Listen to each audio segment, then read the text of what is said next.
ಕಾಂಗ್ರೆಸ್ ಕುರ್ಚಿ ಕದನಕ್ಕೆ ಹೈಕಮಾಂಡ್ ತಾತ್ಕಾಲಿಕ ಬ್ರೇಕ್ ಹಾಕಿದೆ. ಇದರ ನಡುವೆ ಕೋಡಿಶ್ರೀ ಸ್ಫೋಟಕ ಭವಿಷ್ಯ ನುಡಿದಿದ್ದಾರೆ. ಸಂಕ್ರಾಂತಿ ಬಳಿಕ ರಾಜಕೀಯ ಕ್ರಾಂತಿ ನಿರ್ಧಾರ ಆಗುತ್ತೆ ಎಂದಿದ್ದಾರೆ. ಸಂಕ್ರಾಂತಿ ಕಳಿಬೇಕು, ಮುಂದೆ ಸುಖಾಂತ್ಯ ಆದೀತು ಅಂತ ಪರೋಕ್ಷವಾಗಿ ಶಿವಕುಮಾರ್ ಸಿಎಂ ಆಸೆಯನ್ನ ಈಡೇರುತ್ತೆ ಅನ್ನುವ ಭವಿಷ್ಯವನ್ನ ನುಡಿದಿದ್ದಾರೆ. ಒಬ್ಬ ಬೇಡ ಜಿಂಕೆ ಕಾಡಿನಲ್ಲಿ ಓಡಿಸ್ಕೊಂಡು ಬಂದ, ಅಲ್ಲಿ ಒಬ್ಬ ಸನ್ಯಾಸಿ ಕೂತಿದ್ದ. ಆಗ ಬೇಡ ಸನ್ಯಾಸಿ ಬಳಿ ಕೇಳ್ದ ಜಿಂಕೆ ಹೋಯ್ತಾ ಅಂತ. ಆಗ ಸನ್ಯಾಸಿ ನೋಡ್ದೆ ಅಂದ್ರೆ ಬೇಡ ಜಿಂಕೆಯನ್ನ ಕೊಲ್ತಾನೆ, ಒಂದ್ ವೇಳೆ ನೋಡ್ಲಿಲ್ಲ ಅಂದ್ರೆ ಸನ್ಯಾಸತ್ವ ಅಲ್ಲ. ಯಾವುದು ಮಾತಾಡಿಲ್ಲ ಅದು ನಾನ್ ನೋಡ್ಲಿಲ್ಲ, ಕಣ್ ನೋಡ್ತು ಅದು ಮಾತಾಡಲ್ಲ, ನಾಲಿಗೆ ನೋಡಿಲ್ಲ ಅದ್ ಮಾತಾಡುತ್ತೆ ಅಷ್ಟೇ ಅಂತ ಅರ್ಥ ಅಂತ ಡಿಕೆಶಿ ಸಿಎಂ ಕನಸಿಗೆ ಕೋಡಿಶ್ರೀ ಮಾರ್ಮಿಕ ಉತ್ತರ ನೀಡಿದ್ರು. ವಿಶೇಷವಾಗಿ ಸಂಕ್ರಾಂತಿಯಲ್ಲಿ ಒಂದು ಜ್ಯೋತಿಷ ಭವಿಷ್ಯ ಬರ್ತದೆ, ಇನ್ನೊಂದು ಯುಗಾದಿ ನಂತರ ಬರ್ತದೆ. ಯುಗಾದಿ ನಂತರ ಬರುವಂಥ ಭವಿಷ್ಯ ಮಳೆ ಬೆಳೆ, ದೇಶದ ಆಗುಹೋಗುಗಳು, ಚಿಂತನೆಗಳು, ಈ ರಾಜಕೀಯವನ್ನು ಸಂಕ್ರಾಂತಿ ಮೇಲೆ ನಿರ್ಧಾರ ಆಗುತ್ತದೆ. ಸಂಗಮೇಶ ನೊಲಿವನೇ ಆದರೆ ಒಳಹಡ್ಡ ಬಂದಿದೆ. ಶಿವನ ಮುಡಿಯ 2 ತುಂಡು ಮಲ್ಲಿಗೆಗಳು ಶಿವನ ಬಲಪಾದ ಸೇರ್ಯಾವು. ಮುಂದೆ ಸುಖಾಂತ್ಯವಾಗುತ್ತೆ. ಸಂಕ್ರಾಂತಿ ಕಳಿಬೇಕು, ಬಡ್ಜೆಟ್ಟು ಕಳಿಬೇಕಾಗುತ್ತೆ. ಯಾರಿಗಾರು ಆಗ್ಬೋದು ಸುಖಾಂತ್ಯ, ಅವ್ರಿಗೆ ಇವ್ರಿಗೆ ಅಂತಲ್ಲ. ಸಂಕ್ರಾಂತಿ ಮೇಲೆ ಹೇಳ್ತೀನಿ.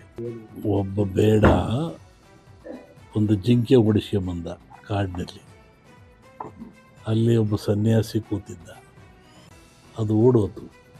ಆ ಬೇಡ ಬಂದು ಕೇಳಿದ, ಏನು ಸ್ವಾಮಿ ಇಲ್ಲಿ ಜಿಂಕೆ ಹೊತ್ತಲ್ಲಿ ನೋಡಿರ ಅಂತ. ಅದಕ್ಕೆ ಸ್ವಾಮಿ ಹೇಳ್ದ, ಹೇಳಿ ಕೇಳಿ ಸನ್ಯಾಸಿ, ಓತು ಅಂದರೆ ಸಾಯಿಸ್ಬಿಡ್ತಾನೆ, ಹೋಗಲಿಲ್ಲ ಅಂದರೆ ಅದನ್ನು ಸನ್ಯಾಸಕ್ಕೆ ಅಪಮಾನ ಬರುತ್ತೆ, ಸುಳ್ಳು ಹೇಳ್ದಂಗೆ ಆಗ್ತದೆ. ಅದಕ್ಕೆ ಅವನು ಹೇಳ್ದ, ಯಾವುದು ನೋಡ್ತು ಅದು ಮಾತಾಡಲ್ಲ, ಯಾವುದು ಮಾತಾಡುತ್ತೋ ಅದು ನೋಡಲಿಲ್ಲ ನಾನೇ ಮಾಡೋಣಪ್ಪ. ಕಣ್ಣು ನೋಡ್ತು ಅದು ಮಾತಾಡಲ್ಲ, ನಾಲಿಗೆ ನೋಡಲಿಲ್ಲ ಮಾತಾಡುತ್ತೆ, ಅಷ್ಟೇ ಇದೆ. ಚಲಿಸುತ್ತಿದ್ದ ಬಸ್ನಲ್ಲಿ ಕೆಲ ಪ್ರಯಾಣಿಕರು ಎಣ್ಣೆ ಪಾರ್ಟಿ ಮಾಡಿರುವ ವಿಡಿಯೋ ವೈರಲ್ ಆಗಿದೆ. ಕೊಡಗಿನ ಕುಶಾಲನಗರದಿಂದ ಮೈಸೂರಿಗೆ ತೆರಳುತ್ತಾ ಇದ್ದ ಬಸ್ನಲ್ಲಿ ಇಬ್ಬರು ವ್ಯಕ್ತಿಗಳು ಮದ್ಯ ಸೇವನೆ ಮಾಡಿದ್ದಾರೆ. ಕುಡುಕರ ಹುಚ್ಚಾಟವನ್ನ ಬಸ್ನಲ್ಲಿದ್ದ ಸಹ ಪ್ರಯಾಣಿಕರು ತಮ್ಮ ಮೊಬೈಲ್ನಲ್ಲಿ ಸೆರೆ ಹಿಡಿದಿದ್ದಾರೆ.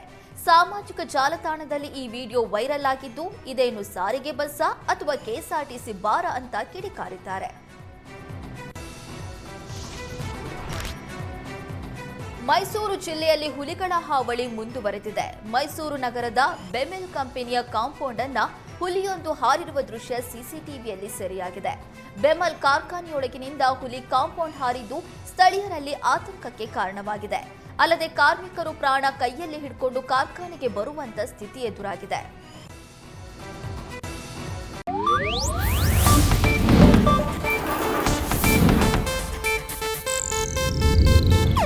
ಇದು ಏಷ್ಯಾನೆಟ್ ನ್ಯೂಸ್ ನೆಟ್ವರ್ಕ್ ಪ್ರಸ್ತುತಿ.